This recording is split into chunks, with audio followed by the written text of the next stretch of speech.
నాణ్యమైన అత్యాధునిక విద్యను పేద ప్రజలకు అందించాలనేటువంటి ఒక ఉన్నతమైనటువంటి లక్ష్యంతో జగన్మోహన్ రెడ్డి గారు రూపొందించి అమలు చేస్తున్నటువంటి ఒక పథకం.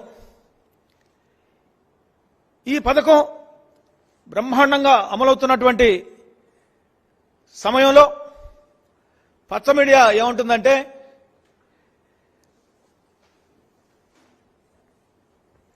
దాదాపు 1,00,000కు పైగా తల్లులకు ఈ పథకాన్ని తగ్గించేశారు అని ఒక విష ప్రచారం దుష్ప్రచారం చేస్తా ఉన్నారు. ఇది ఎంత దారుణం అంటే ఇప్పుడు 2019-20లో 42.38 మంది తల్లులకు అక్షరాల 6,30,348 కోట్ల రూపాయల నిధులను అమ్మఒడి పథకం ద్వారా అందించడం జరిగింది. నేరుగా వారి ఖాతాల్లోకి వేయడం జరిగింది.